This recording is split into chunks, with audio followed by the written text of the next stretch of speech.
হামিদান ওয়া মুসাল্লিয়ান আম্মা বা'দ। সম্মানিত প্রিয় দর্শক ও শ্রোতা, যেখান থেকে আমার এই ভিডিওটি দেখতেছেন সবাইকে আন্তরিক মোবারকবাদ। সম্মানিত প্রিয় দর্শক ও শ্রোতা, আজ আমি আপনাদের সামনে রাসূল পাক সাল্লাল্লাহু আলাইহি ওয়াসাল্লামের একটি গুরুত্বপূর্ণ হাদিস নিয়ে হাজির হলাম। হাদিসকে সামনে রেখে দুটো কথা বলবো। ওয়ামা তাওফিকি ইল্লা বিল্লাহ। রাসূল পাক সাল্লাল্লাহু আলাইহি ওয়াসাল্লাম বলেছেন, মান খাফফাফা আন মামলুকিহি ফিহি গফারাল্লাহু লাহু ওয়া আ'তাকাহু মিনান নার।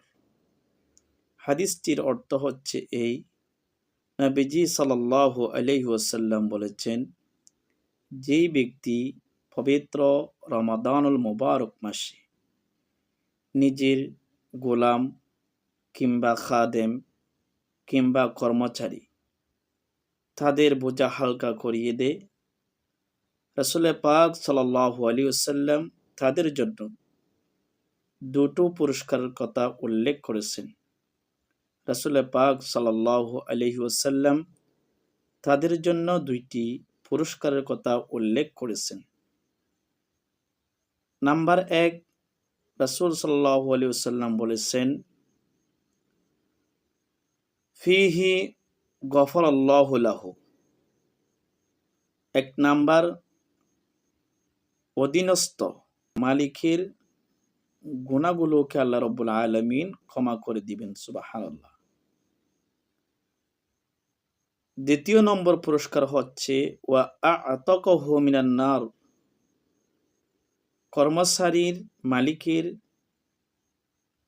যদি কাজের বোঝা হালকা করিয়ে দেয়, মালিকের জন্য ওয়া আ'তাকাহু মিনান নার, আল্লাহ রাব্বুল আলামিন তাহাকে জাহান্নাম থেকে মুক্তি দিবে। সুবহানাল্লাহি ওয়া বিহামদি।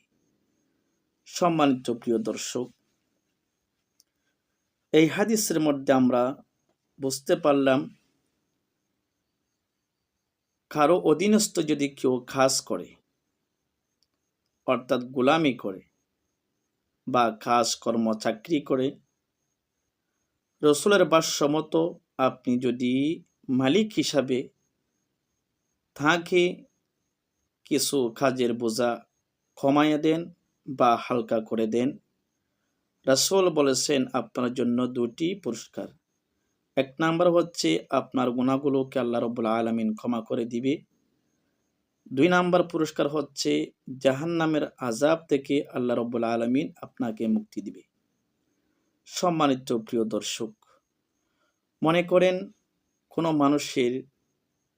মানুষ আপনার কাছে চাকরি করে, 15 ঘন্টা বা 16 ঘন্টা কাজ করে, কিন্তু রমাদানুল মুবারক মাস যখন আগমন করলো, ওই অধীনস্থর গোলামের ডিউটি আপনি 1 ঘন্টা বা 2 ঘন্টা কমিয়ে দিলেন।